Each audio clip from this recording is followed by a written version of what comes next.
Fever have ruled out Caitlin Clark for tonight's game against the Liberty. Clark exited last night's win against the Sun at TD Garden in the final minute with right groin pain.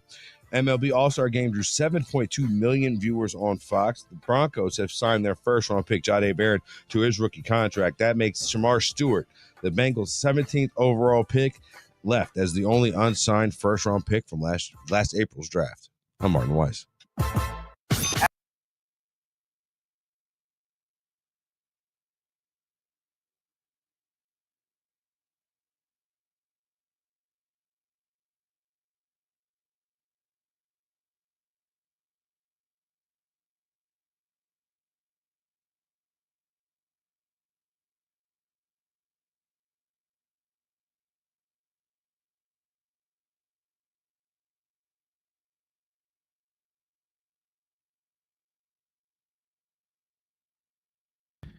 Happy Thursday night. It's a Wednesday. Happy Thursday, everybody, here on 1620 The Zone, brought to you by Bellevue University. Happy Thursday on a Wednesday.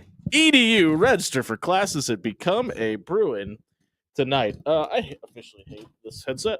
Welcome into the show. We got a great show lined up for you. Oh, come on, Jimmy. What was Austin Jacobson doing? Why am I so high up in the air? That's a weird It's thing. legal now. There we go. All right. So welcome into the show. We got a great show lined up for you. John Walker from the Omaha World Herald is going to join us at 6:30. The Athletic released their top 25 coaches in college basketball since 2000. Do we agree with their list? Spoiler alert, not at all. And then we will buy or sell on several different topics that Brody Heidemann and Dan Campinen have come up with for us. And then at 7:30, the war between the Big Ten and the SEC rages on. And according to our friends at On3, the Big Ten has repelled the SEC's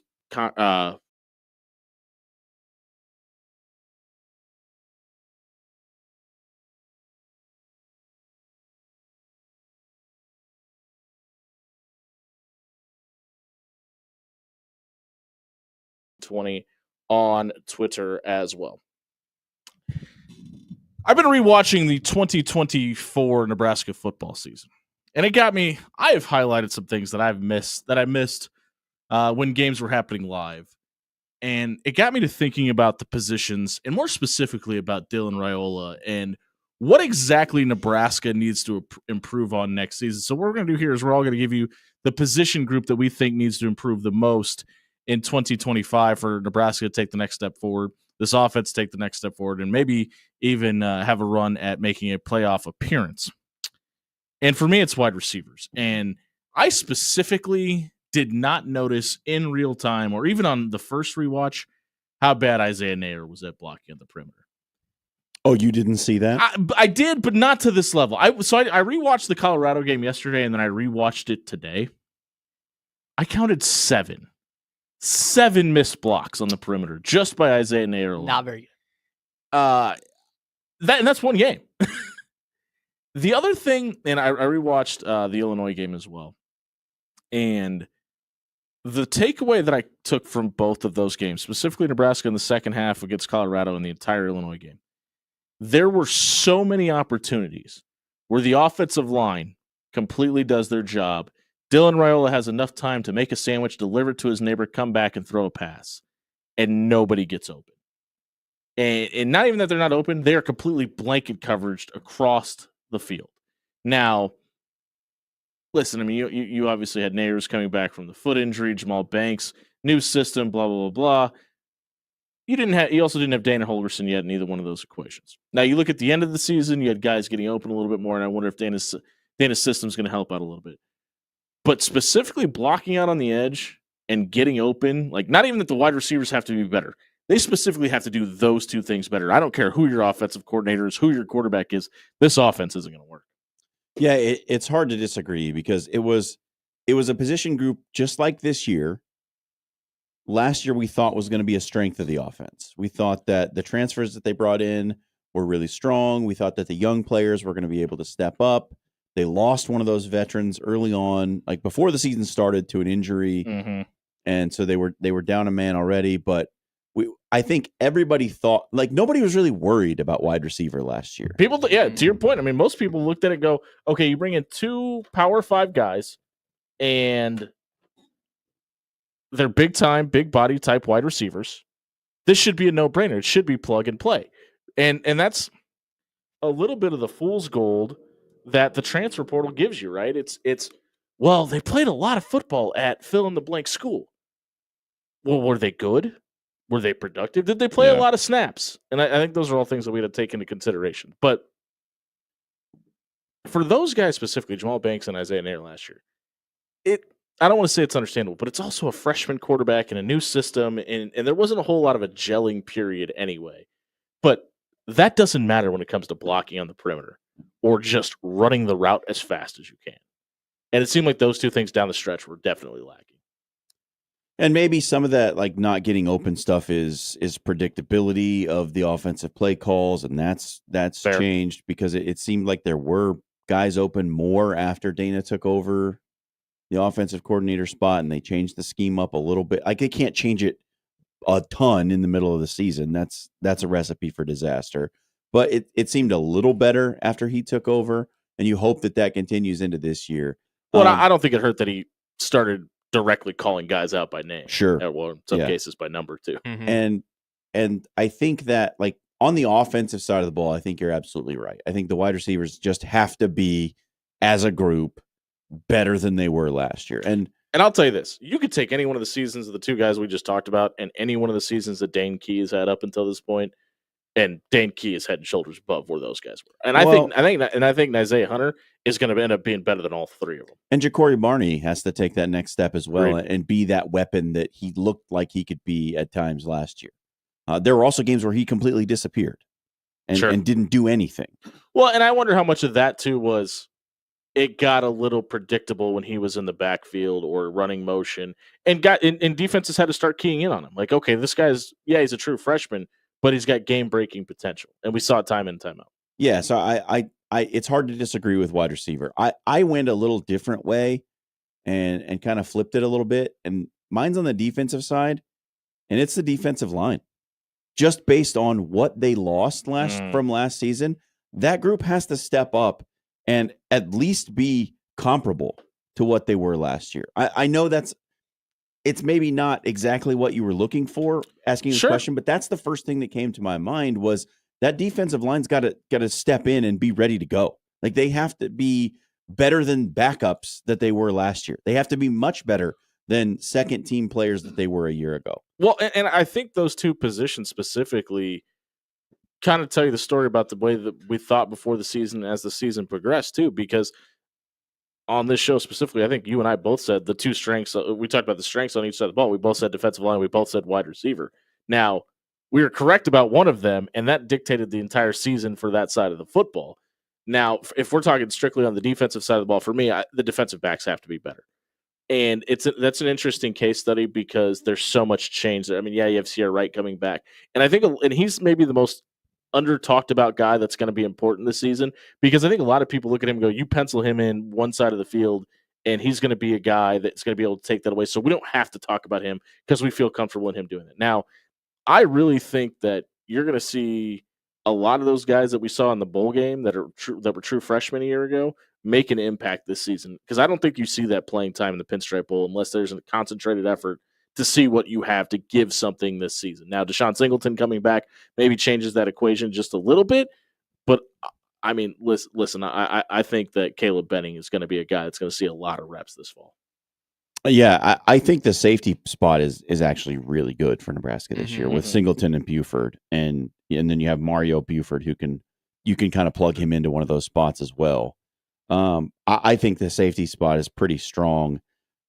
It's the opposite corner from Singleton's got to be better in space, though. I mean, there was some times he's like last the best year, tackler on the back end, though.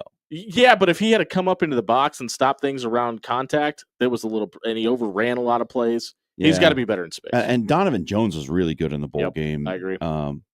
So I can see there being a big competition for that corner spot opposite Sierra Wright. You have the transfer Andrew Marshall, Bly Hill, who we didn't get to see much. That's going to be the guy that's going to be the interesting one, just because how high they were on it before the spring last year. I really think Donovan Jones is going to have something to say. I think that bowl performance gave the coaching, not just him to have confidence in himself, but the coaching staff to have confidence in him as well, because he showed out, man. He was really good. So I'm not as concerned about the secondary as I think you are. I just think they need to be better. I think they need to take a step forward this year.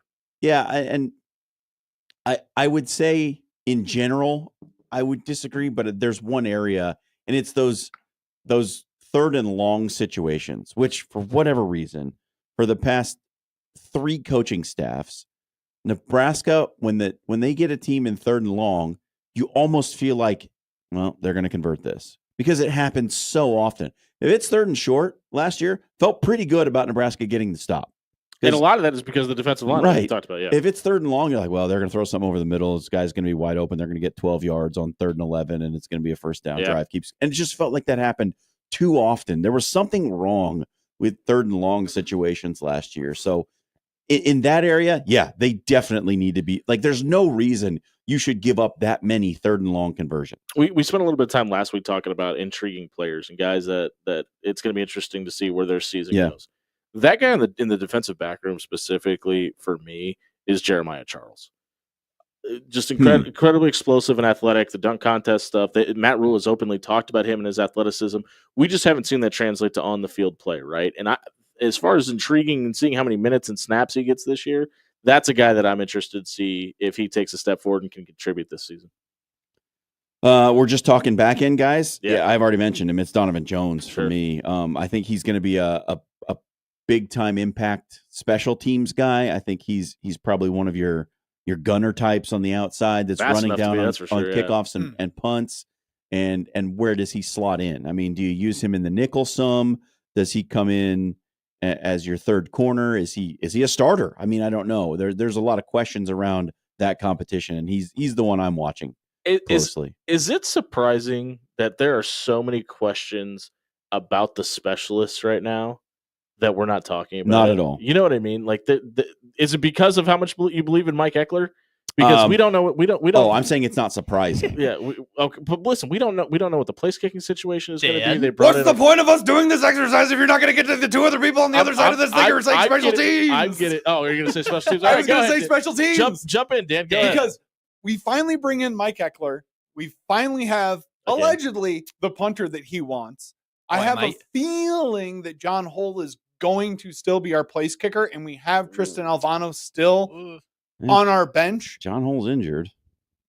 I know he is right now, but can we get him? So is Tristan Alvano. So crap test. Well, yeah, but both those guys are expected to be ready by the start of fall camp, though. Yeah. So I mean, it's like it's splitting hairs, and it feels really weird to say this because it is like 2 guys who are basically the exact same age, who are from not but 45 minutes away from each other, who we both know can do the job, but I think Tristan Alvano just had a case of the yips last year, where it was the stuff that we all know is super easy for him was just like flying over his head, and he was getting a little too in his head to kick.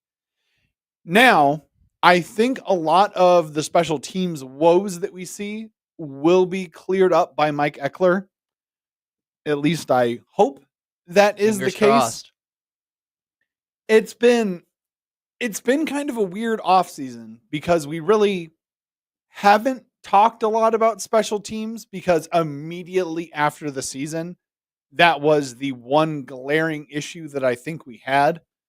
But with Mike Eckler's system and kind of the Phil Snow effect of it all, that he could probably point out some guys that he sees at practice as kind of that assistant head coach, whatever you want to call it, role. I have a lot more confidence in special teams because I like the way that Eckler operates, but I'm at this point would be very well described as cautiously optimistic. Brody, what's the group for you? I think the running backs. I think that that's a great answer. Emmett Johnson, don't get me wrong, I think he could be that guy, that running back. I think he's got all the potential in the world, but that's all we can base it on right now. He has to be that guy. After that, it's like Quentin Ives, step up. But last season, we were in a running back room that was running 3 guys out there. This season, we might only see 2. Running back 1 in Lincoln right now has 598 yards and 1 touchdown. 1 touchdown.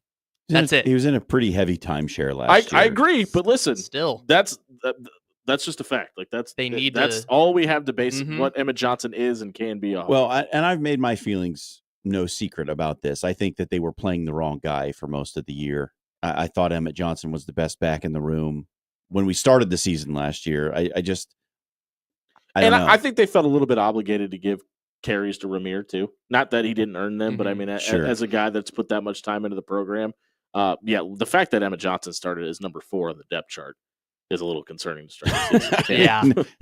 That was, very obviously the best running back. yes, and last he had 5.1 yards a carry, which is not bad. Who were the top 25 college basketball coaches of the 2000s? The Athletic wrote an article. Do we agree with their list? We'll get to it on the other side of the break. If you missed this segment, check out our radio replay page on 1620thezone.com. It was brought to you by Aloe Fiber. I've been rocking with Aloe for a while now, and I'm telling you, it is the real deal. Speaking of deals, check this out. Right now, you can switch, stack, and save. Combine Aloe Internet with DirecTV and their new mobile product, locking your price for 2 years. That's 2 years of guaranteed premium service with no surprise fees. This deal is up for grabs until Labor Day, so don't wait. Head over to aloefiber.com/stack tonight. Breaking down the Athletics list of the top 25 college basketball coaches since 2000. We come back. 1620 The Zone. She said that it's too late. Hey, everybody, it's Sean here for Jerry Ryan Clothing and Sportswear. For the second night in a row here in the studio, we've got a red carpet event on our TV, which drives me a little bit nuts. But if you want to be green carpet ready, yeah, I'm talking about the fairways at your next golf outing, you need to get to 78th and Dodge and grab yourself a Johnny O golf polo. Let me tell you about Johnny O golf polos. They are stretchy. They are comfy. And they will not fade when you put them through the wash. You don't have to hand wash. You don't have to hang dry. It's washer, dryer, into the closet. Number 1 on your depth chart. Mine, I love it. Absolutely adore my Johnny O Polo from Jerry Ryan Clothing and Sportswear. You're going to love yours too. It's going to fit you great, and it's not going to wear out like the cheap ones you get at the big box store. Check out 78th and Dodge for all your great golf gear and tell them After Hours sent you. Jerry Ryan Clothing and Sportswear, dressing Omaha for over 50 years.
.622 on a Wednesday night edition of the After Hours Lounge, brought to you by our friends at Bellevue University. There's a brand new field house down on Bellevue's campus. If you're looking to catch volleyball and basketball games on campus at Bellevue University, don't go to the Den. It's closed. Head up to the top of the hill and check out the new field house at Bellevue's campus. It's a beautiful facility. Stop in and check it out. Do a tour if you're a high school student that's looking to possibly further your academic and athletic career at Bellevue University as well. The Athletic came out with an article yesterday about their top 25 coaches since the 2000s. Dana Altman appears on this list, which I found very interesting. He comes in at number 21, obviously his stint at Creighton and then the success that he's been able to go on to at Oregon. I don't know if I would have put him on this list. Made a Final Four. Fair enough. That's a great point. And this list was based off championship appearances, Final Fours, and win totals.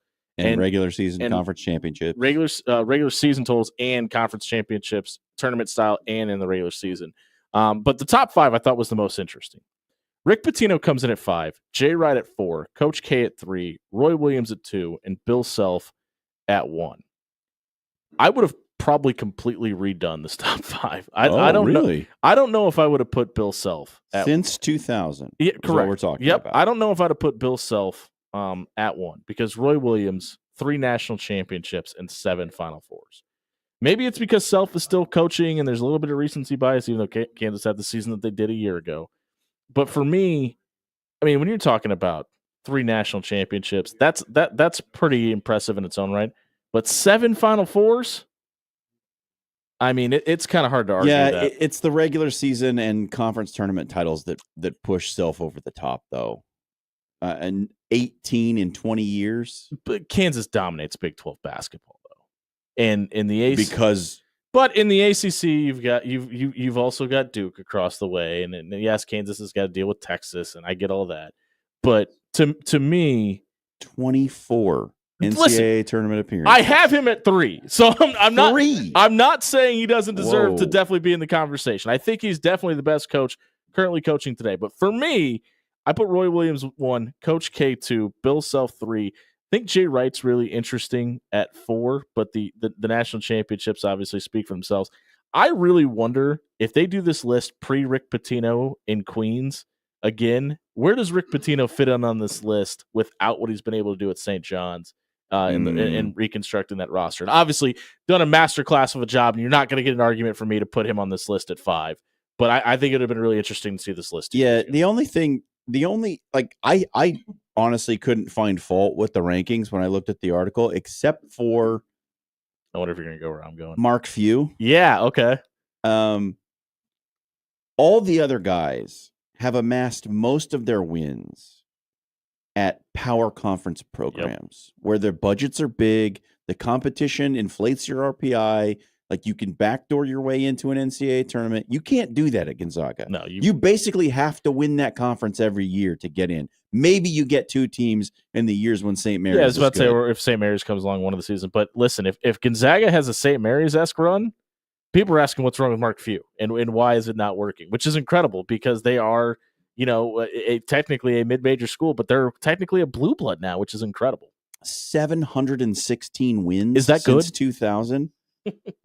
Bill Self has 702, just as a reference point. So yeah, we talk about Kansas dominating the Big 12. It hasn't even been close. And yeah, I understand you can ding him for being in a smaller conference and say, well, all you have to be is good and you can win a bunch of games in that conference. Sure, but he's done it every single year. Well, I think the real ding comes from a lack of a national championship. They've got 2 Final Four appearances at a school in Gonzaga that, like, honestly, that 90% of the population couldn't tell you what city it's in.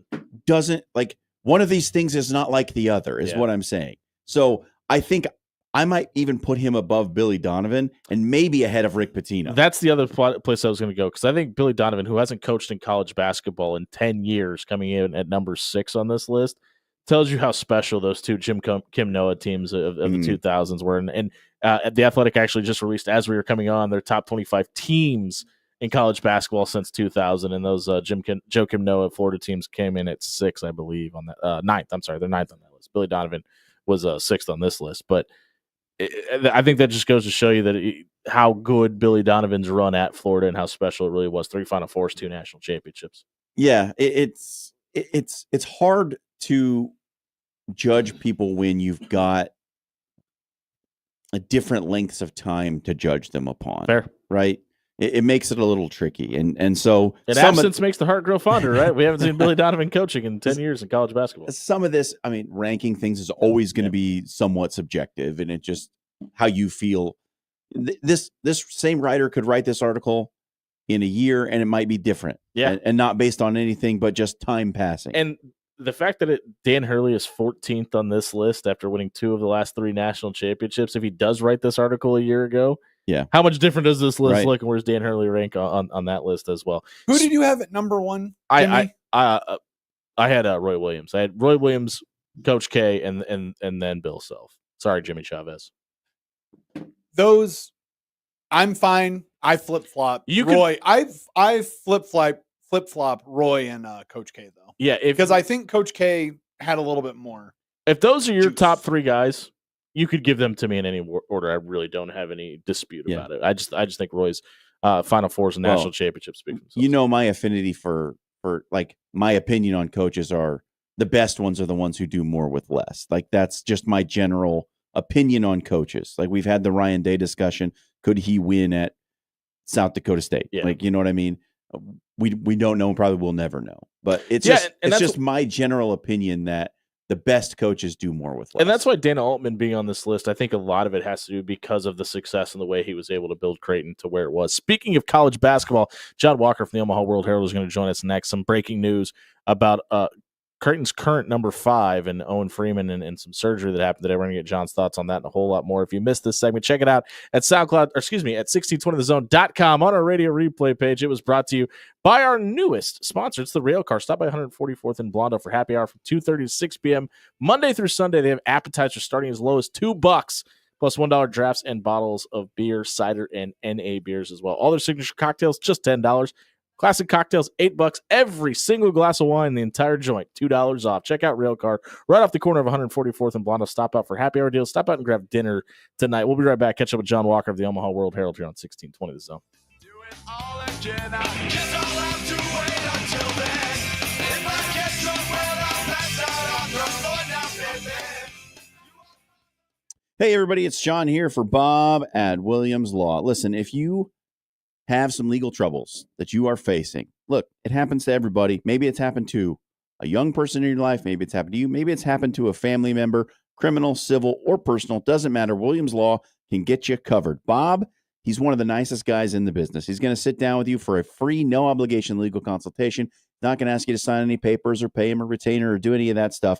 He wants to get you set up for success when you head into the courtroom for your day in court. What are people saying about Bob? They're saying he's very friendly and to the point. And I can tell you from personal experience, when he sits in this studio with us, he is a sharp legal mind, and he is on point for everything that he comes in to discuss with us. He will be on point when you sit down with him for your free, no obligation legal consultation. If you're interested, you need advice, WilliamsLawLLC.com. That's the place.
Breaking news. We're going to talk to John Walker.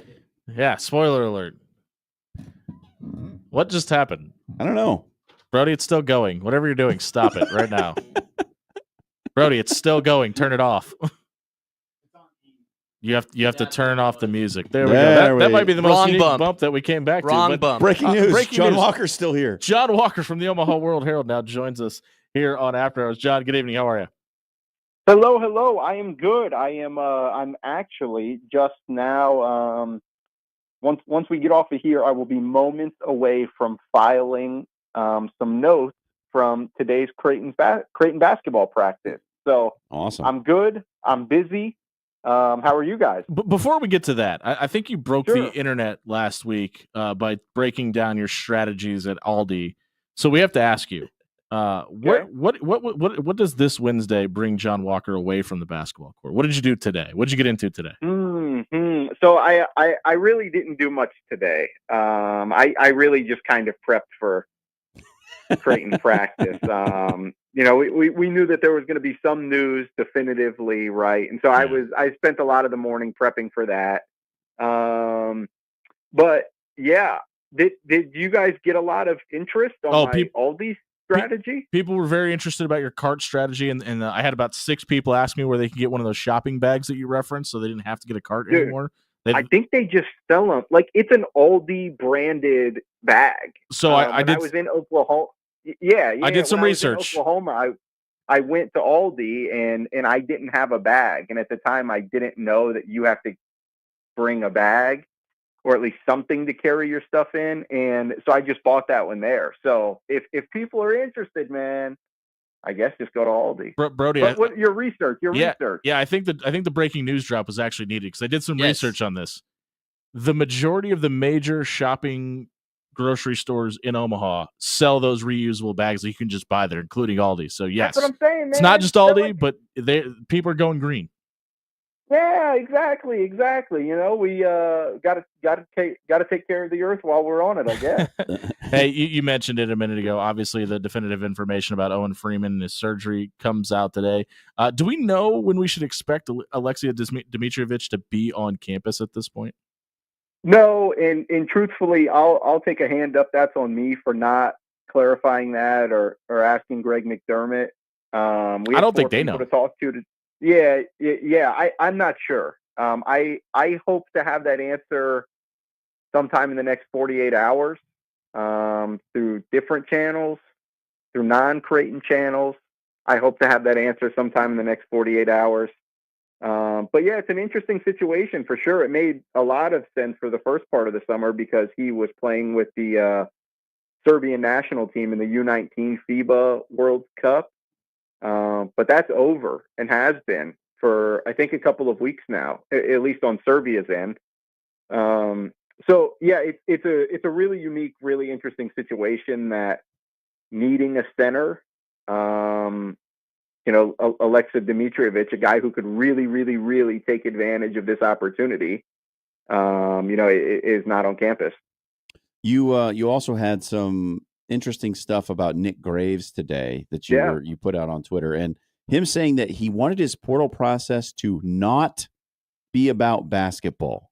Yep. What does that mean? Yeah, I think I misphrased my tweet. I for sure did. I think I painted Nick in a bad light, which is not what he meant at all. So what Nick essentially meant was he didn't want his portal process to be about basketball because basketball in itself has become so transactional nowadays through NIL and the transfer portal. And the last thing that Nick Graves wanted for his final season of college basketball was a transactional relationship. So that led him to Creighton, where he found a genuine connection with the staff, with his teammates. And yeah, I mean, it's so my bad on, on Nick's end for kind of painting him in that light again, but that's what he meant by that. He didn't want his recruiting process to be about basketball. Why? Because in a nutshell, basketball in itself is so convoluted in this landscape. And he didn't want to deal with that. He had spent 3 years at Charlotte. His sister is playing at Charlotte. Like, he easily could have stayed there and played out his career next to his family, right? Yeah. He didn't. He wanted something different. More than that, he wanted a genuine connection, and that's what he has now at Creighton. I don't want to hate on the great readers of the Omaha World Herald or Omaha.com, but that is not how I read your tweet. I thought you tweeted that out perfectly fine, and the way you just illustrated that is exactly how you wrote it, but I guess I could be wrong. Hey, we saw a ton from camp today, and the ball movement that the Jays were able to get. They were kind of really working on perimeter offense and stuff today. Was there anybody that stood out to you from practice today that maybe you hadn't had a chance to see previously? Yeah, a couple of them. I won't ramble too long about any particular one, but the three that stood out are probably three newcomers. And maybe to somebody else, they'd have a different answer. But to me, like, I know what to expect from Jason Green. I know what to expect from Jackson McAndrew, from Ty Davis, from Fedor. So the new guys are really the ones who kind of made an impression on me today, if you will. And that would have to be one, Nick Graves, who just looks like a seasoned point guard. Not that Ty Davis wasn't ready or isn't ready or whatever, but the fact of the matter is it's really hard to replace a fifth-year point guard with a sophomore. Yeah. It's so hard to do that in today's game. So Creighton went out and got a veteran point guard, and that is exactly what Nick Graves looked like during Wednesday's practice.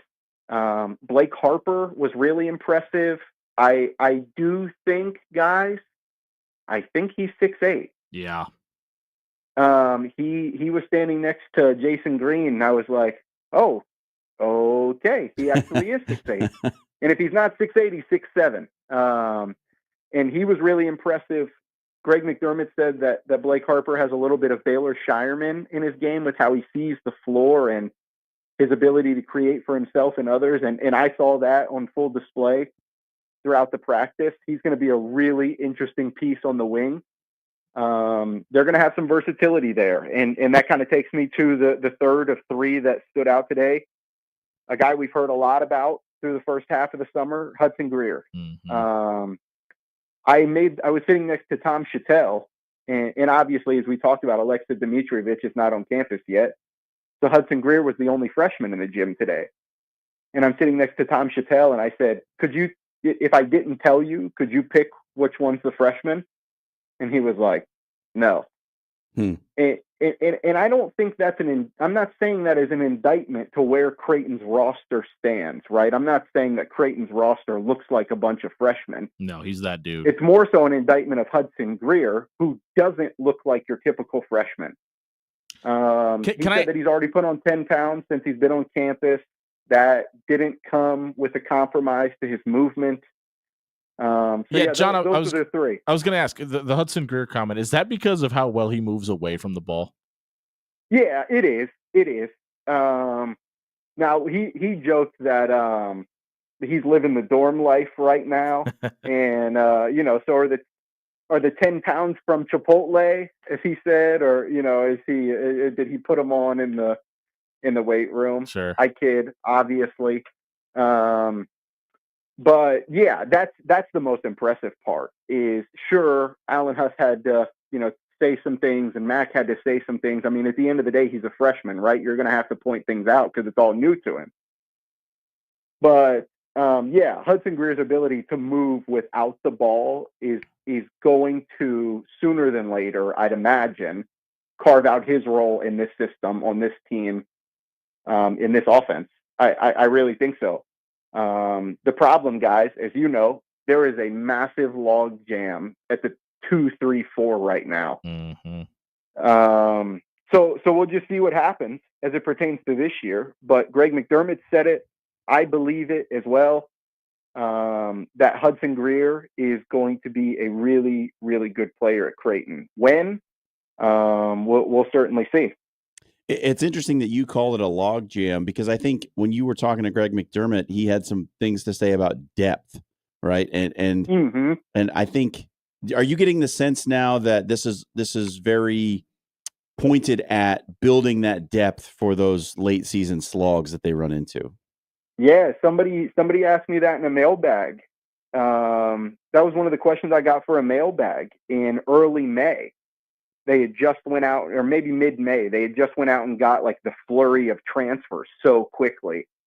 And I did a mailbag, and somebody asked that same thing. And I remember saying then and thinking then, I think we might have even talked about it on here, guys, that the past 2 seasons, Creighton's season has ended at the hands of an SEC team with way more depth and an 18-0 run, right? Like a huge second half run. Those are the 2 things.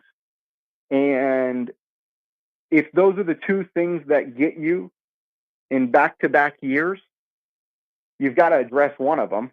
I don't know how you address a huge second half run in the off season, but you can absolutely address the depth. And that's what they did. And then, Greg McDermott came out today and said, well, we got worn down by Auburn through the second half because of their bench. And it seems like now that's kind of what Creighton wants to move to, because I think I remember Mac saying on here in May when he talked to John Bishop that they want to get back to playing more people, more minutes. And that would align with everything that Mac said today. Speaking of things that Greg McDermott has said recently, he also mentioned that he's possibly thinking about being around for 2 or 3 more years. If you had to determine today how many more seasons you think Greg McDermott's the head coach at Creighton, what number would you put on it? Yeah, I'd put 2. I think everything lines up 2, ironically, perfectly. For it to not be 2, like they're in the Players Era Festival for 2 more years. Kansas State home and home, Gonzaga home and home. The Iowa State exhibition, like he would kick off his final season theoretically by going back to Ames.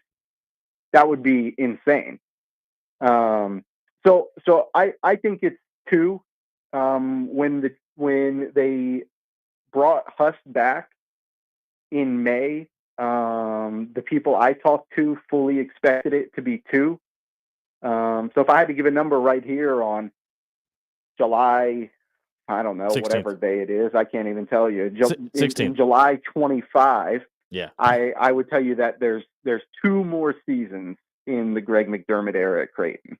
That's John Walker. You can follow his work at Omaha.com or subscribe to the Omaha World Herald. You can also follow him on Twitter at @ByJohnWalker. John, we appreciate it, man. We'll catch up with you next week. Thanks, guys. If you missed John's segment tonight, check it out on our radio replay page on 1620thezone.com. It's been brought to you by Controlled Comfort Heating and Air. Just because the temperatures are rising outside, don't let them rise inside. With all the heat waves crashing across the Omaha area, don't let the heat waves crash across your house. Get some peace of mind about your AC. How do you do that? You get a maintenance appointment with Controlled Comfort set up tonight. They're going to take a look at your AC, diagnose what exactly the issues could be causing, and they're going to tell you how long the AC is going to be lasting as well. They'll also give you peace of mind about your furnace. For the colder months, head over to controlledcomfort.com and get peace of mind about your HVAC tonight. We'll be right back. Brody Heideman's going to tell us what's trending on social media. We come back on 1620 The Zone. It's a whiskey drink, it's a vodka drink, it's a lager drink, it's a cider drink. Hey, everybody, it's Jimmy Allen here for AX Plumbing. 'Tis the season for tree roots to be clogging up your drain. That's right. If you're starting to see some water back up in your basement, it's probably because you or your neighbor's tree roots are finding their way into your main drain from your house. Head over to axpservice.com tonight. Let AX Plumbing come out, scope your drain with their camera, and remove all the debris and the issues with their water jetting process. Head over to axpservice.com and stop worrying about every time you turn the water on in your house.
.652 on a Wednesday night here on 1620 The Zone, brought to you by Bellevue University. If you're looking for the ideal college experience this fall, head over to bellevue.edu. Register for classes. No classes on Fridays.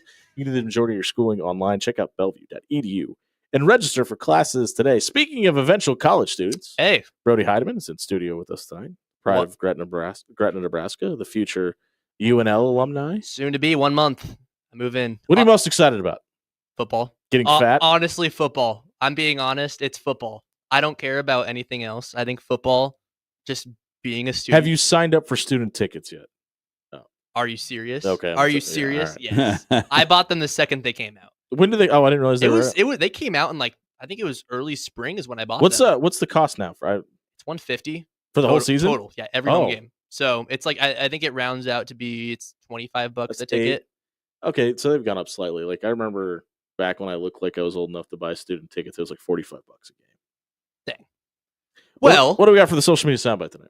we got a big tournament going on this weekend. Dan got mad at me before the show because I said I accidentally called the U.S. Open the Open on accident. Oh, that was his trash take. The tonight. Open. The Open. The Open Championship, technically, as John pointed out. The U.S. Open Championship. Yes. Obviously, played overseas. Are you guys talking about the British Open? Yeah. Played overseas. One of the guys. You of all people, John, should respect the fact that it's the Open. I just wanted to see Mr. smoke I come go out to of your Yeah. I just wanted to see smoke come out of your ears, Dan. Smoke. I'm sorry, I'm listening to the social media soundbite early because I don't get headphones. Yeah. Okay. Okay. Well, did you hear about the snafu last week? We'll talk about that off air then. Go ahead. All right. Well, Robert Was that earlier McIntyre. this week? That was this week. Oh yeah. Robert 2 days ago. McIntyre. He's from overseas. He's a fellow Europe. Wait. He's He's a Scot. there. We go. I always get all the flags and all. Were the you about to countries. call him a fellow European? Yeah. Are you European? I mean, not. I No. mean, No. The No, answer to I'm that, not. The answer to that question was I'm simply not. no. Go ahead. he was talking about how it's different over there and how they play golf differently. Are you about to call them The those links. people? Well, That's kind of he's where it kind seems like of this is going. the way he described golf. He's kind of saying there's two different types of it. He's talking about Portrush. Here it is. Him talking about what it's like over in Europe. In your part of the world. Yes.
Okay, can we cut it?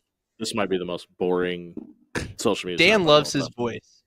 I Yeah. will say that. He has a If he could stop talking with unnecessary pauses every 3 words, that'd be great. yeah. You know, he has to talk slow because if you went really fast, all the American reporters who were there wouldn't understand him. Fair enough. That's because a good he point. would drop into his regular old Scottish scouse that he kind of has. Mhm. I think the Scottish accent might be the Scottish most scouse. most difficult. He's got that like Accent to understand. when he starts Heavy really tongue. He's got a heavy tongue. Yes. Yeah. But he was specifically referring to a couple American players that he got with in practice rounds earlier this week. And the way that you play golf in America versus the way that you play links golf, in the fact that all of the people who are English, Irish, and Scottish understand that Brody's people, the Europeans. Yes, Brody's Yes. Europeans. Yes. They understand that like links golf when you play it, The lies matter more, right? the lies matter more, and you utilize Ooh. the stinger specifically. a lot more than you do Yeah, play the in ball well. American Yeah. golf. Is it fair to say that the Americans just dig the long ball and that's the problem? Some would say so. Yeah. I mean, Hmm. there Well, quite literally was a video today of Bryson DeChambeau in his practice round taking an iron off the tee, and all the spectators were like, Oh, does he hit it "Come far? on, come on, show us what we want!" And he slams a stinger with his driver off the tee, and he's like, oh, "You guys are probably never going to see that again." well, I mean, you're talking long ball hitters. The pride of his going to play in his own country, Rory McIlroy. No, he's Northern Ireland. Well, Diff- it's Portrush is in Northern Port Ireland. Rush. Yeah. I was like, wait. Oh, is it? Yeah. I thought I was That was- crazy. I was like, wait, isn't it in Port Rush? It's pretty close to the border, Got but me there. it's like Northern Ireland. So what was the point of all this? I just thought it was an interesting fact because you get a lot of these guys like Rory and Robert McIntyre who have specifically played in Northern Ireland and in like the island circuit, as I like to call it, the British tour circuit. Mm-hmm. And they understand how links golf is supposed to get played. And it's when he said, "Oh, you just have to kind of pray for calm and like steady weather." You're not In going to get Northern that. Ireland. Yeah, You're you're- not getting That's not a that. thing. They've already had like 2 days where it's been like beautiful and clear for like an hour. And then all of a sudden it's like, oh, look at that. The sky opened up. When is the Open? Thursday. Thursday. Yeah. All right. Well, there you go. There's your golf moment of the night. Hopefully, we don't have to talk any more about it. But I feel like we're going to it. Buy or sell. If you missed the social media soundbite, check it out at 1620thezone.com under our radio replay page. It was brought to you by Pixel Fire Marketing. If your business needs help with social media marketing, a little bit of a spark on your SEO, check out pixelfiremarketing.com for more details. Let their social media experts ignite your social media presence, entice your ideal client online tonight. Check out pixelfiremarketing.com for more details. Brody Heidemann, Dan Campion have split the duties for buy or sell. Anything could happen on the other side of the break. 1620 zone. I can't let it slide. I am a real American. Hey, everybody. John here for Paul Davis Restoration. Had a pretty significant thunderstorm roll through late last night. If you woke up with a little bit of water in the basement or some dampness on the walls, or you're just concerned that maybe some mold has built up over time and you're worried about what that might do to your home, well, look no further. You found the ones who can help you out. It's Paul Davis Restoration, 402-553-0373. That's the number to call. Put your mind at ease. Get the professionals from Paul Davis out. They'll restore your home to the way it was before the damage happened. And save that number in your phone, 402-553-0373, because if there's ever an emergency, Paul Davis will be on call to help you out immediately as soon as catastrophe strikes. It's Paul Davis Restoration.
to the second hour on 1620 The Zone, brought to you by our friends at Pyramid Contractors. John was just talking about seasonal storms a minute ago. If you were affected by the ones that rolled through last night, that long, very drawn-out storm, and it affected your roof, windows, your gutters, your siding, you need those replaced. You can get a free estimate over at pyramidroof.com.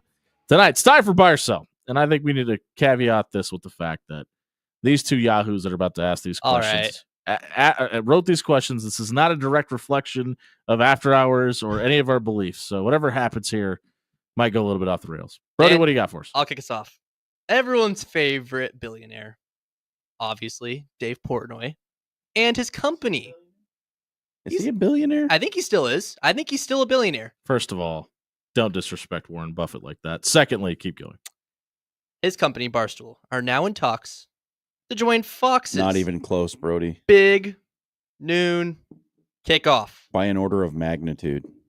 Buy or sell, Portnoy is going to be terrible in any sort of role. He's worth $150 million. by the Maybe. way. I thought And he was okay. that's on the high end. Look up how much did he sell. He sold Barstool for a certain amount. I think that Less than $150 million because that's what he's worth now. He also Secondly- owns Barstool again.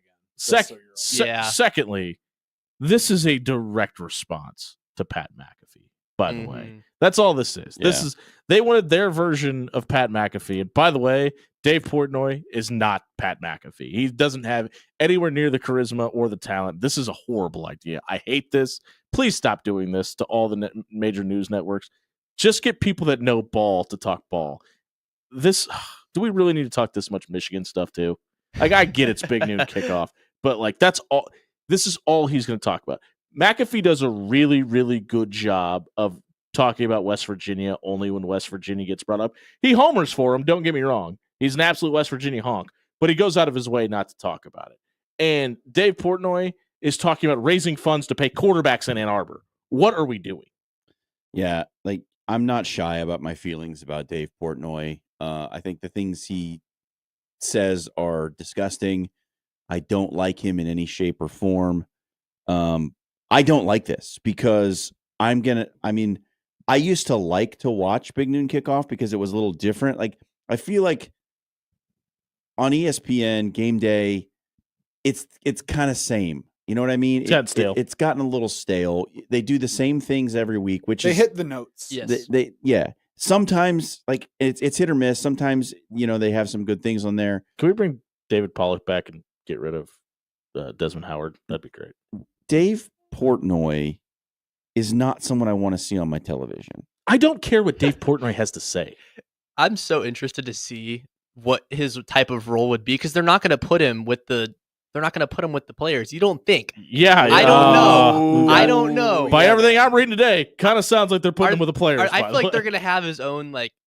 They They gonna cut get- over to him, and it's like this is like he has something every week. I You don't think he'll know. get slapped in the face by a slice of pizza? That's what I'm thinking. Hey, he goes to campus. Let's try a slice of pizza from Michigan. I think you might get slapped in the face by Reggie Bush. Honestly, I'm here for it. I'd be cool with that. That would be great to me. 'Cause Listen, but we all thought that Nick Saban and Pat McAfee would be oil and water. They've been great together. So But I think this is going to be a completely different situation simply because of the fact that Pat McAfee doesn't look to piss people off great point. like as just like a general like MO. He's a troll. He- Dave Portnoy's a troll. He will say things that like on his show, he will say things that are controversial and he will like speak out of turn about certain things that he maybe doesn't have the right to be talking about, or he'll like slip up and he'll say Like Brody something on being controversial. European. Dave Portnoy, on the other hand, just says stuff to say stuff and to see what reaction it will get. Now, if this is a Barstool centric network kind of thing, I'm okay with like Dan Katz and don't. PMT Yes. and those guys like being involved, but keep Dave Portnoy at an arm's length, Yeah. guys. This is not a terrible look. Like, do we really have to do that? Awful. We Hey, don't. That's the thing is we they don't, don't. have to do Hey, it. All the Barstool fanboys will be tuning in now. They'll Though. be out touching grass. What else we got? Last night, we got what should have been the greatest ending to any All-Star game, in my opinion. Ooh. We could have seen Aaron Judge, Shohei Ohtani, Vlad Guerrero, all these insane power hitters on either of these teams go out and have basically a swing off to win the All-Star game. Instead, I hate calling him out because he is our manager. He is our manager. Aaron Boone. How about Joe Torre in his Yankees uniform? He Good stuff. decided to put out the most atrocious 3 batters possible. He put out a guy who has 11 home runs on the season compared to, I think, Judge obviously has, 35? 32. Yeah. And they got whooped. They got destroyed. They didn't even get through the NL didn't even have to go through their last guy. Buy or sell, we missed out on an absolutely great ending to an All-Star game. I still think it was a pretty good ending. Like, was it anticlimactic? Sure. But I mean, the fact that you had to come back to get you to that point anyway, the fact that everybody scrambled because they didn't even really know the rules. They brought in Joe Testor. Joe Testor was like, they do things, and then we decide who wins, basically. Yeah, listen, I thought it was kind of I guarantee you it drew eyes, and that's ultimately what matters, right? And what was it, the big down to the last minute, last swing of the bat ending that everybody was hoping for? No, but this is what makes sports great. Like, yes, we had the opportunity for that, but it doesn't always end like that. You don't always get the Hollywood ending. You know what this is? It's whose line is it anyway? That's the rules are made up and the points don't matter. That's what it felt like last night. Honestly. I don't know. I mean, you know my feelings on All-Star games. They ended it with something different and kind of fun, so I guess there was a bright spot. The end. Do they even play for home field advantage anymore? Who cares? Well, then this was cool, but it ultimately doesn't matter. Like every other All-Star game, it does not matter what happened. So, it whatever. just had so much potential. Can you imagine seeing Shohei Ohtani out there going at it with Aaron Judge to win? It's not the World Series, but to win the All-Star game. Yeah, I mean, it would have been cool. That has potential. That hasn't been the case since 2017, by the way. Oh, wow. Yeah. Well, I guess I'm out of the loop. That was such a cool part of what the All-Star game was, though. Like, bring that back. Well, Make it made mean people something. actually. If we're gonna do play something, hard. make it matter. What else? Dan, is this your portion? Or are we switching over? This to you? is my portion. Hands up. YouTube golf influencer Grant Horvat, 1.38 million subscribers on YouTube, was Probably invited with to as play much as Dave Portnoy in the Barracuda Championship, but has turned down the invite due to not being allowed to film content. Buy or sell, the PGA is missing a huge opportunity here. Listen, this is the way the world is trending. We talked about this last night with the Players Era Festival and all that. Like, content is king right now, and if you have somebody that can give you extra eyes, it's the entire reason that Fox is adding Dave Portnoy to their broadcast table. I don't understand why you wouldn't want this. I mean, I'm kind of surprised more golfers don't want to do this. A lot of guys wear GoPros and things like that to kind of track their swing and their ball motion and things like that as well. Like, I'm kind of surprised they're not allowing this to happen. Yeah, I mean, look, golf is one of those sports that, let's be honest, it's a little stuffy. Like, it can get uptight, and they get True.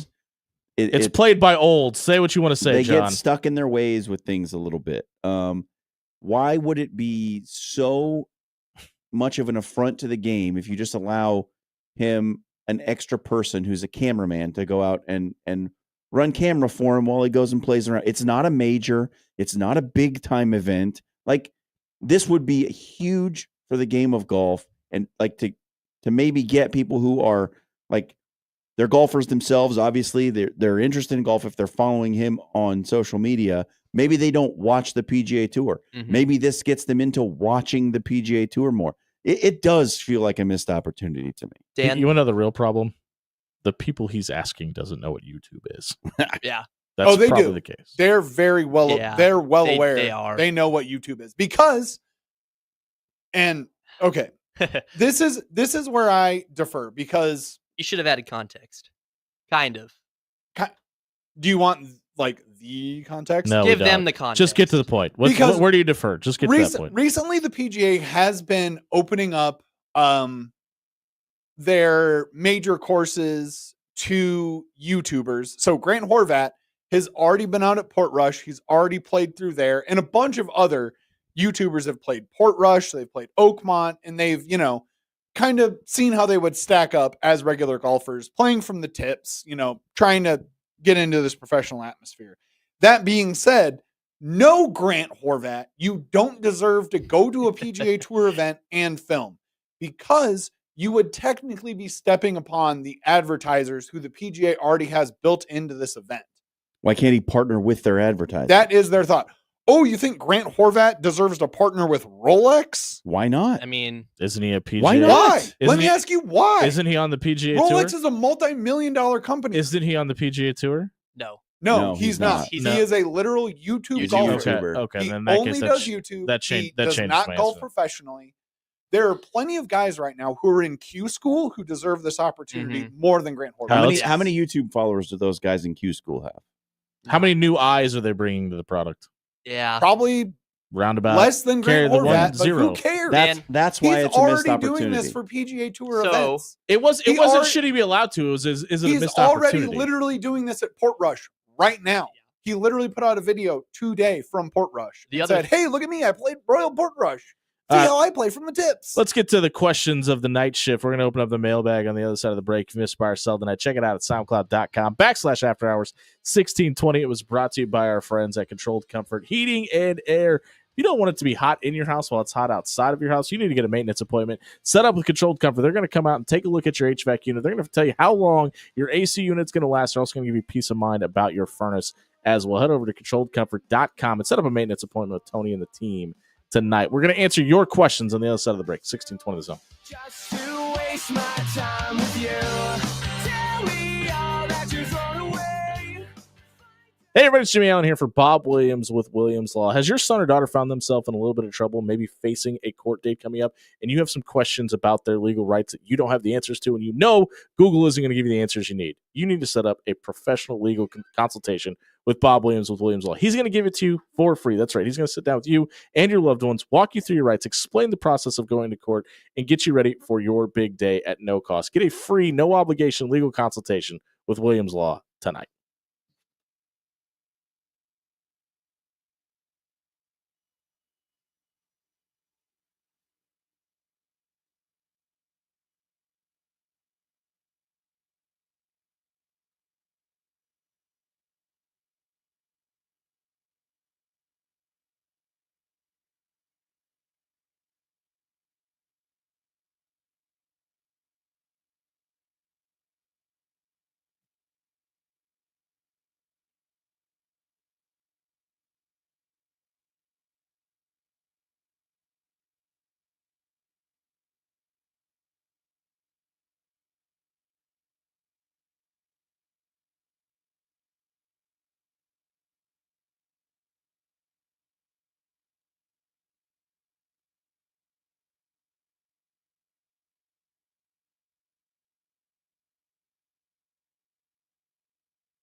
We have a great debate happening on After Hours right now, brought to you by our friends at Pyramid Contractors. For a free estimate on your roof, your windows, your gutters, your siding, they do it all. Check out pyramidroof.com to book a free estimate today. We are opening up the show to the night shift. And if you've had a few tonight and you want to join in, you're welcome to do that as well. Call us. Call us, 402-951-1620. Pull up a chair. Leave us a comment on YouTube Have one on the on the night shift house. as well. You can also get a hold of the show at After Hours 1620 as well. 402-951-1620 is where you can get a hold of Brody Heidemann. Dan Campion, do you care to defend yourself? That we had a phone call that said that the Irish town is called Portrush, not Portrush. John Schreiner's done some crack research. Yeah, the guys on Sky Sports say Portrush. If anybody's listening in the Ireland area, we'd love to hear from you. Yeah, Tell us if we're correct or not. But yeah, How do you feel like on a scale of 1 to 10 as a golf fan if you've been incorrect about this your entire life? As in 1 being I'm not incorrect about it whatsoever. No, 1 being you're not a golf fan, 10 being you're a golf savant. I would feel pretty bad about this. Okay, all Because right. I take a lot of pride in being able to pronounce That's why I ask. as And many, you take a as lot of many pride of in the being a golf courses as I possibly can. Did we get the caller's name, Brody? We did not. We've never gone over this, but when you answer the phone, you're supposed to answer 1620 the zone. What's your name? That way you know their name, then what they want to talk about. All right. Not what did you say? What's up? that's Is that- that's on us how- because we didn't yeah. train you how to answer the phone. Yeah, or the producer that's in the room. He answered. He said he was right away. It was right away, straight to the point. What did you say when you Portrush. answered the phone, though? I don't remember. Yeah, because I Said, think how you doing yeah, tonight? yeah, there you go. Yeah, Hey, how you doing How you tonight? doing tonight? Yeah. That's what you went with. That's not the correct protocol, but we'll chalk it up as a rookie mistake. It's a month learning left. experience. We've on Wednesdays we've opened up the 7:15 segment to you, the listeners, and asked you to give us comments on Facebook and YouTube and Twitter about what you'd like us to talk about in this segment. Joe opens up the show. So you guys were talking a lot last night and taking a lot of time talking about Oregon, Ohio State, and Michigan Stadium last night. Take those 3 out of the equation. What is the best stadium in the Big Ten? So no Big House, no Watson Stadium, no Horseshoe. Can we put a caveat on this as well? Ooh, I don't know. This is Joe's question. What caveat would like? Yeah. Do you think we pull Memorial Stadium out of there too? Man, I was gonna say it's kind of hard to not put Lincoln number 4, right? I mean, Yeah. it's just such a beautiful presence. They've done such a good Well- job updating around it too. Everything that goes into it. Are we talking about stadium atmosphere? Or are we talking about the stadium itself? That is a great question. Because Brody, if we're 'cause talking about the stadium itself, there's some pretty historic stadiums on the West Coast now. fair. And listen, we talked about it last night. The Coliseum is definitely in the discussion. how do you the Rose grade? Bowl is definitely in the discussion. Because But if we're talking about we're talking the Rose Bowl just when UCLA is there, I don't think that's that big of a deal. We're talking about the Coliseum just when USC plays there. Bigger deal than UCLA at the Rose Bowl. But I don't think it's that big of a deal. So if we're talking about just a college football Saturday when the team on the field is the only thing that we're putting into the equation, it's kind of hard to even put Lincoln into that discussion too. Because listen, the atmosphere outside of the stadium, great.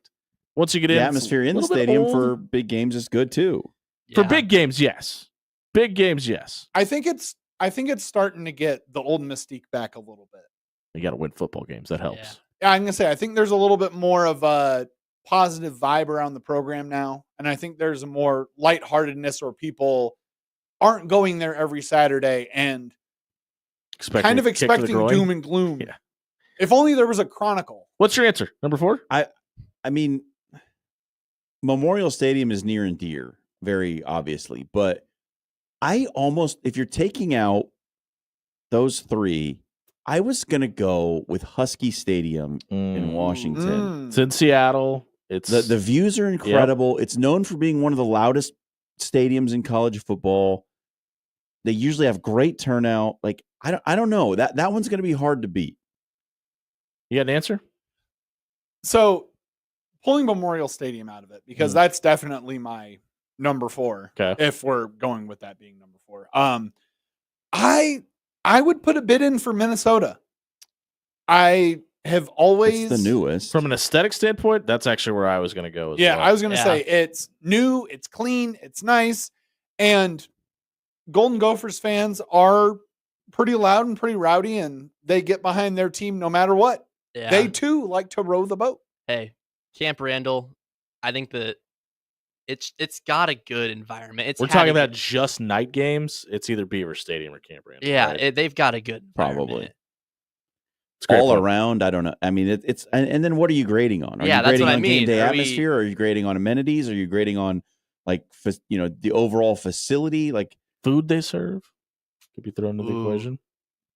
It's an interesting debate. Yeah, I think Memorial, just from an aesthetic standpoint, it's built. it's beautiful from the It's outside. built to be that, right? It's Yeah, built to it's the catch your eye cathedral. and be the attraction point. So for me, it's the Memorial grand old Stadium. lady. And if we put food in there, then Memorial Stadium tops everything else, because where else are you going to get a runza in Fair this enough. great True. country? Or a slice of Valentino's pizza. Kurt wants to Gosh know darn right. if Texas and Penn State are your top two teams in the country at the start of the college football season. What are your what are your biggest concerns with those two teams?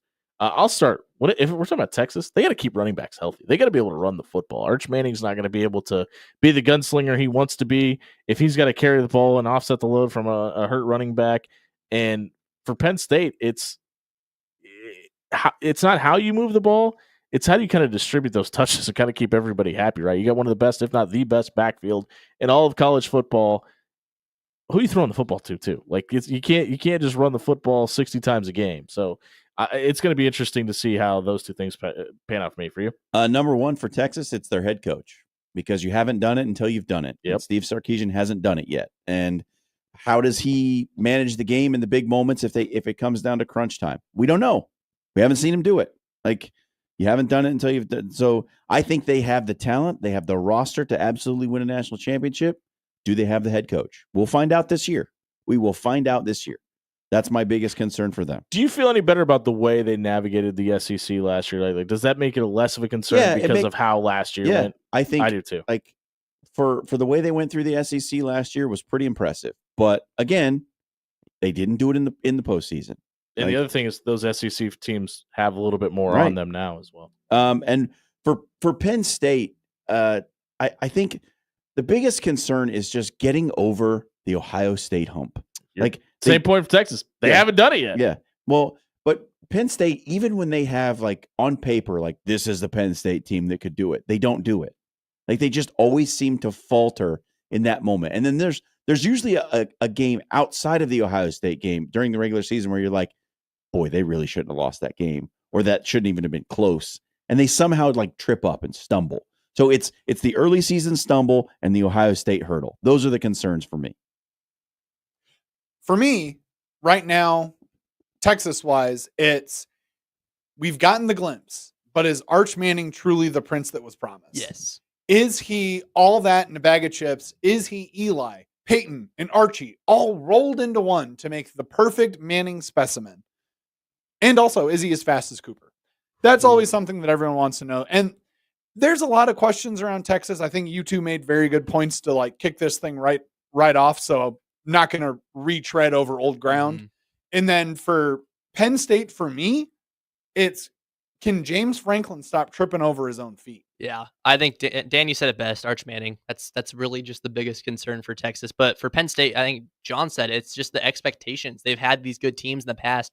They had Saquon Barkley at one point. They had all these guys in that program, and they never can get over that hump. There's always that team that's bugging them on their schedule. So I think they just got those big games on their schedule that they got to get over.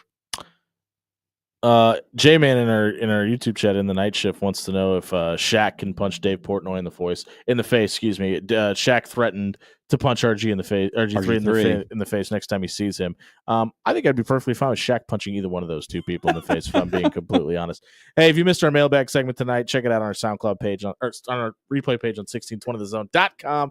Tonight, it was brought to you by Jerry Ryan Clothing and Sportswear, the premier suit buying experience in the Midwest. If you have a wedding coming up and you haven't gotten yourself, your groomsmen, your father-in-law, whoever still needs a suit, you're not going to get a better suit buying experience than you're going to get it at 78th and Dodge at Jerry Ryan Clothing and Sportswear. They've been dressing Omaha for over 50 years. We'll be right back on the other side of the break. The Big Ten has rejected the CFP proposal without the SEC moving to 9 conference games. So what does it mean? We'll tell you on the other side of the break. 1620 Zone.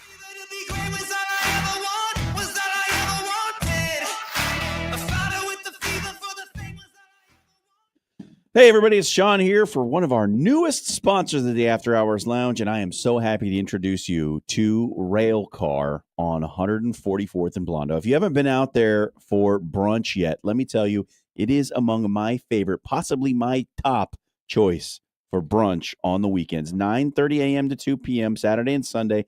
Get out there, try the Nutella French toast, and then, if you want to go my route, get the chilaquiles, corn tortillas, al pastor chili, cheddar cheese, a sunny side up egg, diced chicken, salsa, onion, guacamole, sour cream. Absolutely fantastic. But if that's not your thing, I would recommend the pile up. Baked hash browns, 2 Cobb smoked bacon slices, 2 breakfast sausages, scrambled eggs, and country gravy with salsa on top. Either one of those, you are going to be feeling good the rest of the day because you got your rail car brunch in you. If you're looking for something sweet, Sticky Pecan Donut Holes, they hit the spot. So many great options. And if you can't make brunch at Rail Car, also try their prime rib every Friday and Saturday night. It's Rail Car.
Well, you can tell everybody. Yeah, you can tell everybody. Go ahead and tell everybody. I'm the man, I'm the man, I'm the man. Yes, I am, yes, I am, yes, I am. I'm the man, I'm the man. 7:35 on a Wednesday night edition of the After Hours Lounge, brought to you by Pyramid. You gonna be all right over there? No, not at all. Brought to you by Pyramid Contractors. If you're looking for a free estimate for your roof, your windows, your gutters, your siding, they do it all. Check out pyramidroof.com tonight. it is just getting more and more petty between the SEC and the Big Ten. Brett McMurphy, who now writes for On3, wrote an article today and quoted a source saying that the Big Ten has rejected any change any change that the SEC and the other side is proposing. The source said that the source told Brett McMurphy that Tony Petitti is not backing off his 4 automatic qualifiers for the Big Ten and the SEC until the SEC is willing to move to 9 conference games. And I give you this question, John Schreiner. Not all SEC teams play an ACC crossover, but the vast majority of them do. And is it fair to kind of rule that in as their 9th conference game when South Carolina is playing Clemson, Georgia is playing Georgia Tech, Florida plays Florida State, et cetera, that the big dogs of the SEC are at least playing that crossover game? No, I don't, because almost everybody in a major conference plays one of their non-conference games against a team from another major conference. Except for Iowa. Yeah. Most of the time, teams play, they schedule a mid-level team, a cupcake, and a team from a big conference. That's usually the way the schedule goes, right? And so I don't count that because a lot of Big Ten schools are still doing that. Yeah. And they're playing 9 conference games. So it's not the same. I think it's the interesting thing to me that we've kind of heard from from SEC media days is how many of the coaches have been against the automatic qualifiers, and it got me to kind of thinking as to why. I wonder if when we talk, obviously a lot of coaches have incentives. Most of them have incentives built into their contracts. Almost all of them do. I kind of wonder. Playoff appearances is going to be a big one going forward. They are, but I wonder if it's going to be less than if there's automatic qualifiers added into the equation. You know what I mean? If it's like, let's say $1 million for making the college football playoff, but if your conference is guaranteed one of those 4 seats, it makes it easier, essentially, right? So that dollar amount is probably going to drop, and I kind of wonder if that's why the coaches have been a little hesitant to wanting to have it happen. That sounds like a Jimmy Allen conspiracy theory to me. Because on paper, what other reason would there be to not want automatic qualifiers for your school that you coach at? I can't think of one. Well, in the interest of balance, I mean, maybe like let's say you get 4, right? You're guaranteed 4. What if there's an odd year where you could possibly get 5? Well, 4 gives you automatic. That doesn't mean it's capped at 4. No, it doesn't mean it's capped at 4, but I think there might be a perception out there that like, well, you've got your 4. Like, sure, you've got your 4. I would believe that more than Lane Kiffin's like, we'd really like to make sure that there's room for the ACC. Sure, I understand, and you may be right there, but I don't know. That's a tough one as to why and maybe it's just that Greg Sankey has done a good job of getting everyone on board and rowing in the same direction. Yeah, and selling the same message. The CFP executive director, Rich Clark, told On3 he's confident that the commissioner will be able to settle on a format for 2026, whether it's an expanded playoff or remaining at 12. The deadline for finalizing the 2026 college football playoff format, so next year, is December 1st of this year. So that seems late. Ow. Well, I mean, that gives you a whole. I mean, you've come to the end of one season, everybody's finished their regular season, then you have to decide on it. I don't think so. I mean, obviously they'd like to have this done, but Greg Sankey talked yesterday that there's with the next contract being a 12-year contract with 2-year look-in periods. I mean, that's probably going to be the same time frame for those look-in periods as well. But like by December, like by now, honestly, the 2026 schedules are built. Yeah, and so there's no time to change if something happens with like because like we've been talking about with an expanded playoff. The emphasis is going to be on how many wins do you have, not who you played. Well, with that being said, we've seen Nebraska cancel games with Tennessee. Sure. I mean, it's not like, yes, those schedules are put in place. It's not like they're unchangeable, though, right?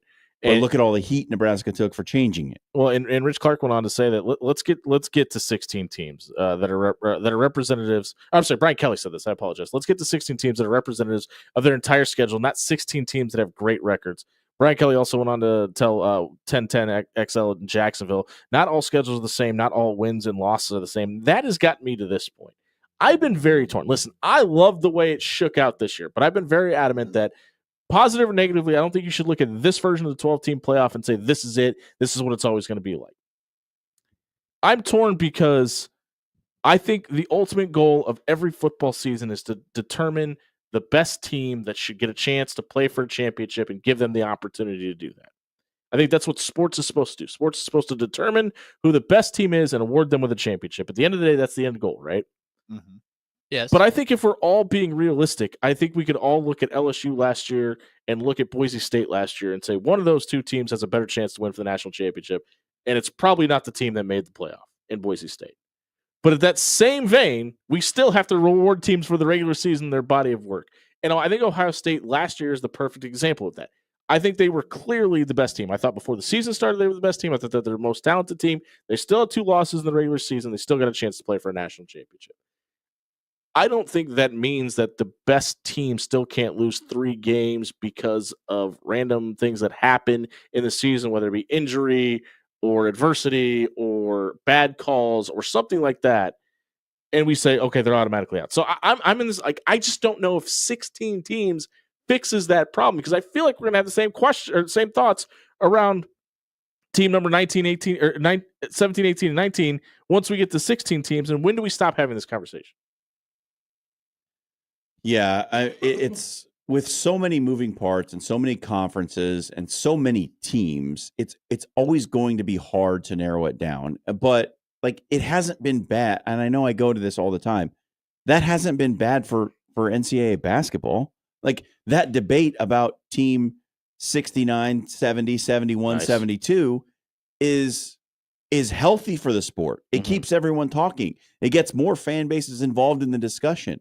So is someone going to feel slighted? Yeah, no matter how many teams you put in, there's going to be at least one, possibly more teams out there who are going to feel like they got left out in the cold. I'm not talking about being slighted. I'm talking about, is a 4-loss Florida team with DJ Lagway at quarterback, do they have a better chance at winning a national championship than an 11-1 Army team that maybe found their way into the highest ranked college football playoff champion that won a regular season?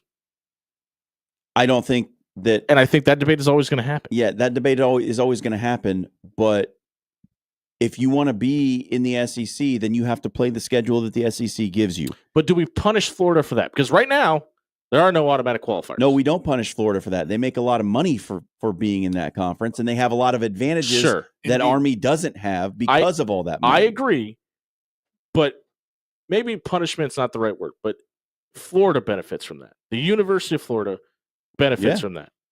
The players that are seniors don't necessarily benefit from all of that. They're going to be gone next year. Sure. So didn't have to go to Florida. Fair. I agree with that sentiment, but I just think this is where we're getting into cutting hairs, and that's why I'm not necessarily a fan of expansion. And this is why I think 12 teams is the perfect number, because you get your 5 automatic qualifiers for a conference champion. It allows you to give that group of 5 a chance, and they have less adversity to go through once they actually get to the dance, and maybe make a better argument than do they deserve to even be there in the first place. I feel like if we just start expanding this conversation, there's not an end. It's just a rubber band, and something's eventually going to snap, and it's not.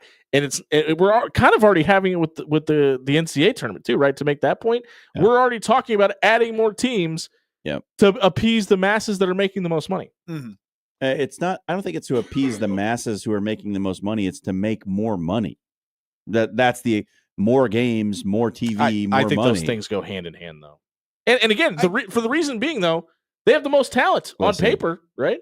It's a double-edged sword, right? Like, Florida plays in the SEC, so they play more teams who are consistently higher ranked, who have more money, who have more resources. But Florida also gets the benefit of having more resources for being in that conference than Boise State does, who plays in a weaker conference and will have fewer games that they stand to lose, but they also have fewer resources with which to build their program because they're in that smaller conference. I think it all kind of balances out in the end as far as a total accounting of the situation.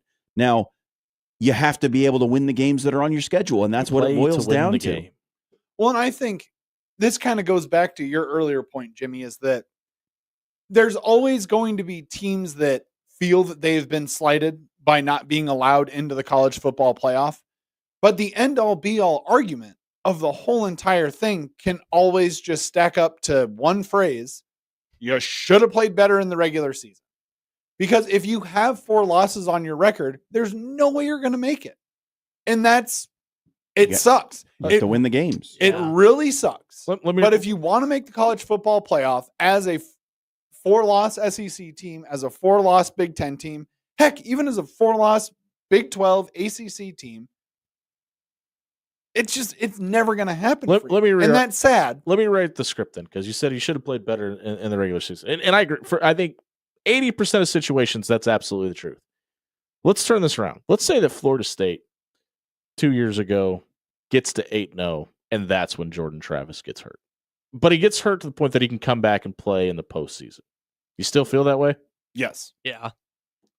I, It's not one man. It's not. But why didn't they make the playoff that year, Brody? Because the committee Well- said that they were not worthy of being in the playoff. Yeah. Because of one guy. And that's the difference between a committee system and what the NFL does. Like an NFL team can have 7 Pro Bowlers and lose 9 games, and they're not in the playoff, even though on paper they probably deserve to be there. And it doesn't matter how tough their schedule was or how good their division was. Like, you didn't win enough games to make the playoff. Sorry. Try harder. So the only way you're going to do that, the only way you're going to get that model is if you take the 10 conferences in FBS football, and those are your AQs, then you get 2 or 6 Wild wild cards. And I'm not advocating for that, but it's just an example. That's the only answer right now, unless we get the big split or something else of major magnitude happens. Because this has been the most frustrating thing for me and this is maybe why 4/6 was the right number, because you basically have a de facto built-in play-in system anyway by the conferences. Yeah. So it's just incredibly frustrating that something that seems like on its face should have been so easy to figure out, and we've been basically trying to figure it out for 50 years. Now that we have the opportunity, we keep screwing it up. Yeah. Well, I don't think it's screwed up at all. The 12-team playoff was amazing. I thought it was great. Mm-hmm. I had no and you've said this before aloud on this show, Jay, that you had no problem with this year's 12-teamer. And even if 12-team, 6-team, the 5 automatics and then the at-larges and the one, group of 5 team, it works no matter what. And it's always going to be a meritocracy. And I just think that great word. I think that some people are just pissed off because they have to play a schedule that's tough and that's hard. And to go back to the start of this conversation, yes, the SEC and the ACC, they play those crossover games, and the SEC is, in general, as long as you're not one of the power schools in there, they are scheduling a tough or outside of conference opponent that is from one of the Power 4. I guess I didn't do a very good job of phrasing what I just said. And the Big Ten doesn't do that. We're continuing to try to screw it up. We're trying to find every way we can to break this thing. There. That's my biggest problem. Hey, if you missed this segment, check it out on our radio replay page on 1620 The Zone. It was brought to you by our friends at AX Plumbing. Home or residential, they can do it all. Check out axpservice.com for all your plumbing, water heater, gas piping, or backflow prevention issues. AX Plumbing is locally owned and operated. They'll leave your home or business cleaner than they found it. Check out axpservice.com for more details tonight. We'll be right back. Wrap up the show with our hottest takes of the night on 1620 The Zone. They don't stop coming, fed to the rules, and I hit the ground running. Didn't make sense not to live for fun. Your brain gets smart. Hey, everybody, it's Jimmy on here for Paul Davis Restoration. We all saw that major storm system that walked through the metro area last night. That's just the beginning of what we're going to see throughout the rest of the summer. And if you were lucky enough to get by last night without any damage done to your house, save this number, 402-553-0373, because if seasonal storms strike and they hit your home, you're going to want Paul Davis's number stored in your phone. They help with water damage, mold. If you're starting to see black spots build up in your house, maybe because of some plumbing leakage, they can help with all that. Check out Paul Davis Restoration, 402-553-0373, and have your home restored tonight.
Wrapping up the show, it's the After Hours Lounge brought to you by Pyramid Contractors. Over a decade of being number one in Omaha doesn't happen by accident. Storms rolling into the Omaha area tonight. If you have some roof damage done tonight, maybe damage your gutters, your siding, your windows, whatever you need replaced, you can get a free estimate for it at pyramidroof.com tonight. It is closing time where we're going to give our hottest takes of the night to wrap up the show. Put a poll on Twitter. Whoever had the most amount of votes will have the best take. Whoever receives the fewest amount of votes will have the worst take of the night. John Schreiner, do you want to start us off?